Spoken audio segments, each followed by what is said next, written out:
Hola, ¿qué tal? Mi nombre es Perla y a continuación voy a estar presentando un trabajo final acerca de una investigación realizada sobre el tema de la neurastenia. Este trabajo es para evaluar la materia de bioquímica metabólica impartida por el maestro Dr. Eduardo Armienta Aldana, perteneciente a la Universidad Autónoma de Sinaloa en la Facultad de Ciencias Químicas Biológicas. Para ponerlos en contexto, la neurastenia es una neurosis que se caracteriza por fuertes síntomas depresivos, tendencia a la tristeza y gran inestabilidad emotiva. En este trabajo pretendemos hacer una breve revisión histórica del desarrollo del concepto de neurastenia. La historia de las enfermedades muestra cómo las variaciones socioculturales influyen en las denominaciones de estas y en la determinación de las constelaciones sindromáticas que son escogidas como predominantes en un contexto histórico dado. En este trabajo pretendemos revisar las variaciones de importancia que han experimentado en los últimos 100 años los síntomas clínicos centrados alrededor de la fatiga o la falta de fuerzas corporales. Para aterrizar bien en el tema, ¿qué es la neurastenia? La neurastenia es un trastorno psiquiátrico el cual forma parte de los denominados trastornos neuróticos. El término neurastenia fue introducido por primera vez por Miller Baird en 1869, teniendo un auge importante en el pasado y desapareciendo por completo en nuestro centenar. No obstante, aunque su clasificación diagnóstica fue eliminado, sigue manteniéndose como trastorno psiquiátrico. El término neurastenia significa debilidad nerviosa y fue seleccionada por la presencia de su síntoma principal, la fatiga, el cansancio o el agotamiento, el cual aparece sin la necesidad de que la persona haya producido un ejercicio mental o físico. En la actualidad, el término neurastenia no se utiliza. Sin embargo, en tiempos de Freud era uno de los diagnósticos más utilizados. El concepto de neurastenia corresponde a un trastorno caracterizado en sí por la profunda sensación de fatiga y agotamiento sin la presencia de un esfuerzo significativo, además de que es acompañado por otros síntomas. Ante esta sensación de fatiga, la persona presencia una elevada irritabilidad y malestar en general. Tiende a presentar insomnio, así como un desinterés objetivo frente a las distintas actividades, alteraciones en el apetito y en la funcionalidad de distintas áreas de la vida cotidiana, como en el trabajo, escuela, etc. A nivel emocional se presentan cuadros de ansiedad, explosiones de iras, desesperanza y emociones de tristeza. Como podemos observar, la clínica de la neurastenia es de funcionamiento depresivo. De hecho, la neurastenia es la etiqueta diagnóstica que en este momento representa lo que hoy en día llamaríamos depresión.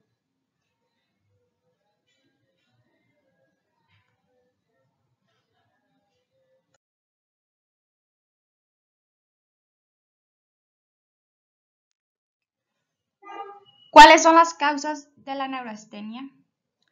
Las causas de la neurastenia pueden ser múltiples y diferentes teorías tienen distintas hipótesis al respecto. Por lo general, se considera que tienen un origen psicógeno y funcional vinculado a la vivencia continua de una situación de sufrimiento, malestar o estrés desgastante para el sujeto. En sus inicios se consideraba producto del agotamiento generado debido a la elevada demanda social y con el tiempo se ha añadido a dicha consideración la idea de que uno de los factores que generan su aparición es la presencia de conflictos a nivel afectivo. En este sentido, la neurastenia puede darse en el contexto de una depresión o de un trastorno vinculado a la ansiedad, incluyendo también trastornos de tipo suicidio. Asimismo, también se ha identificado cuadros de neurastenia que aparecen en un contexto de enfermedad médica, como por ejemplo ante determinadas infecciones, intoxicaciones o con productos tóxicos, enfermedades neurológicas y algunos tumores, disfunciones en los sistemas inmunitarios o a nivel hormonal o metabólico, como lo es el diabetes. También pueden ser contextos en los que se dé la neurastenia. Por último, el hambre extrema, la anemia o la ausencia de suficiente descanso en el día a día son otros posibles motivantes.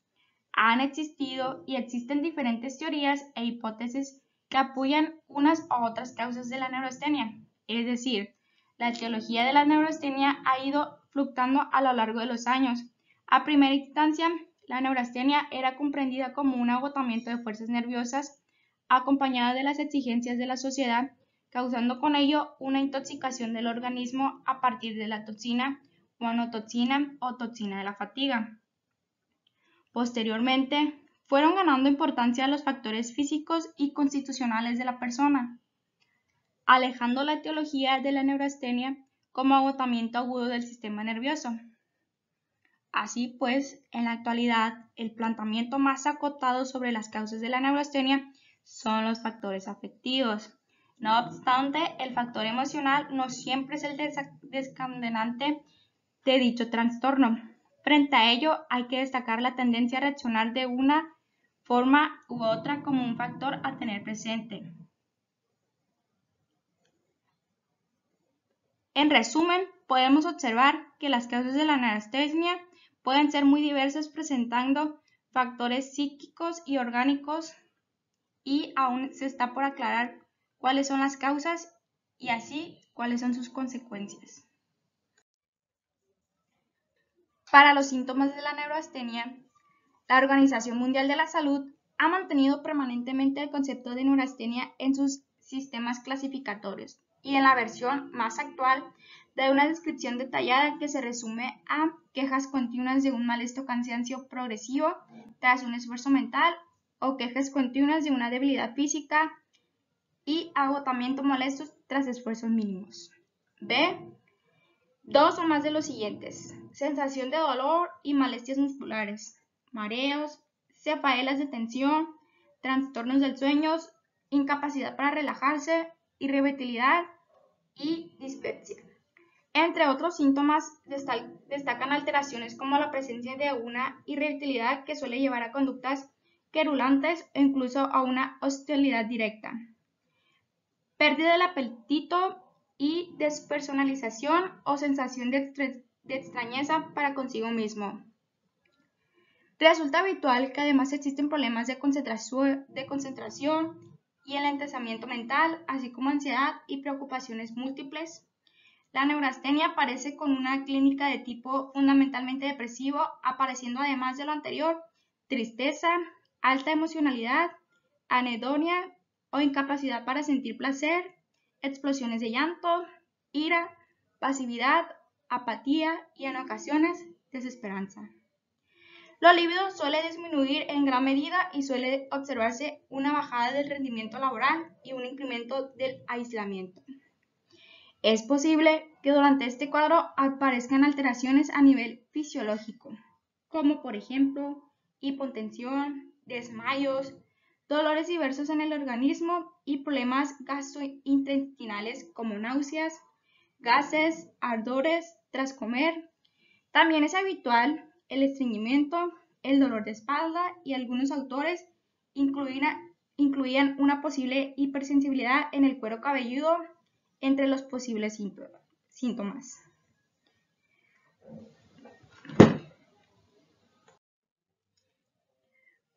Una problemática es la neurastenia y como tal resulta más frecuentemente en hombres adultos de hasta 50 años. Sin embargo, cabe remarcar que son síndromes médicos como la fibromialgia o la fatiga crónica son herederos de este concepto y estos casos resultan más comunes en mujeres. Actualmente se clasifica como un tipo de trastorno somatoforme, ya que el principal síntoma es el gran cansancio y baja energía física que mantienen a quienes lo sufren.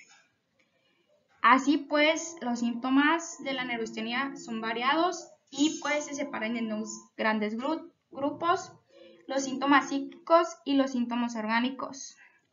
Pues en los síntomas psíquicos ya mencionamos que está el cansancio, la fatiga y también la pseudofolia o falta de memoria, así como la dificultad para focalizar la atención y concentración y la indecisión. En los síntomas orgánicos está la hiperestias, las parasterias, problemas de visión u oídos, astenia, fatiga muscular, temblores, trastornos en la esfera sexual, como deseo sexual, hipoactivo, alteraciones circulatorias, hipertensión, alteraciones del ritmo cardíaco, sofocos, anorexias, respiración superficial y alteraciones renales, como polacaria y sulfaria. Trastornos endocrínicos, hiperfunción tiroidea e hipotensión suprarrenal global. Frente a las distintas etiologías de la neurastenia y a las distintas presentaciones sintomáticas, es preciso acotar su tratamiento a la presentación de estas. Por ello, para el tratamiento de la neurastenia se plantean diferentes intervenciones. En primer lugar, está el tratamiento biológico constitucional. En este tratamiento se tiende a focalizar su abordaje en recursos vitamínicos, siendo de los más frecuentes el complejo B y la vitamina B1. También está el tratamiento sintomático. El abordaje sintomático se establece mediante la administración de medicamentos, siendo distintos en función a la sintomología presentada. Los fármacos más utilizados para el tratamiento de la neurastenia son los sedantes y los hipnóticos.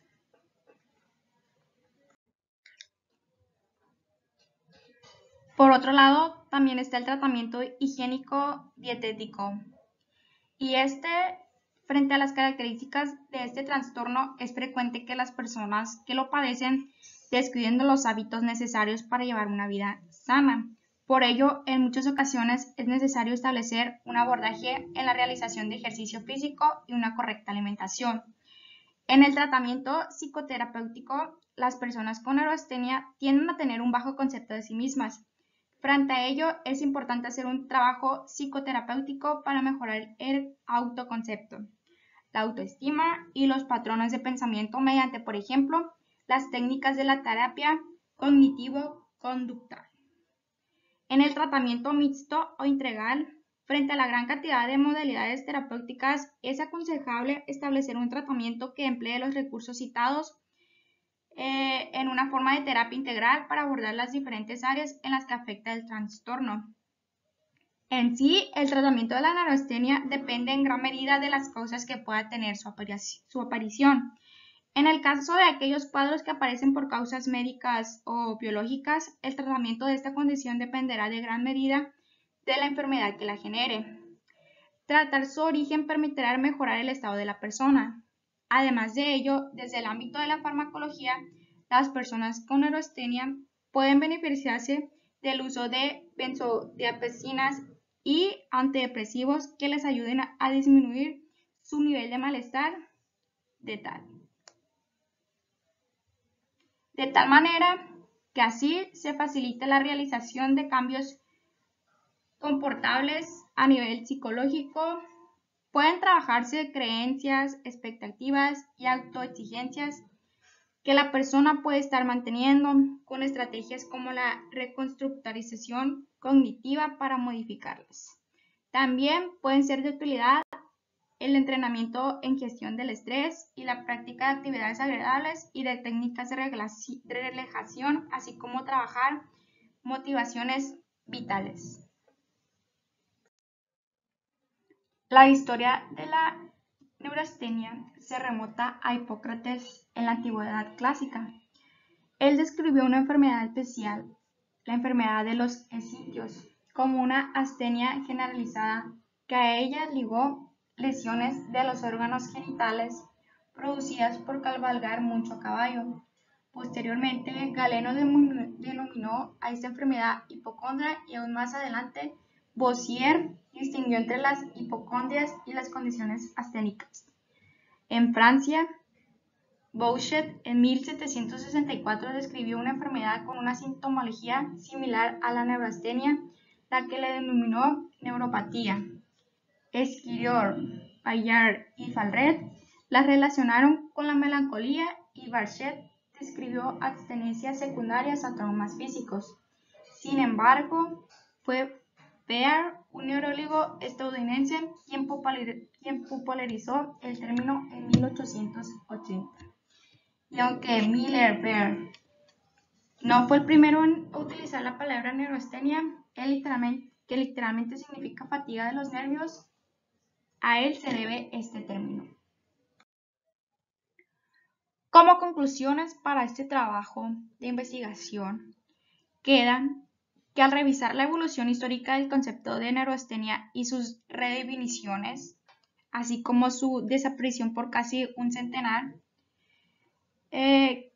los criterios de la Organización Mundial de la Salud pretenden demostrar que la neurastenia tiene alguna relevancia en medicina clínica de hoy en día y se liga a áreas conceptuales que han crecido en el interés de clínicos e investigadores, así como el problema de las neurastenias se ligan a otros temas, el estrés y sus bases neurofisiológicas, y también tienen relación con posibles intervenciones psicosociales sobre el cansancio, su prevención y manejo, así como sus bases. Finalmente, se abre a través de la neuropsicoinmunología el camino para entender la relación entre desórdenes del ánimo y cuadros infecciosos.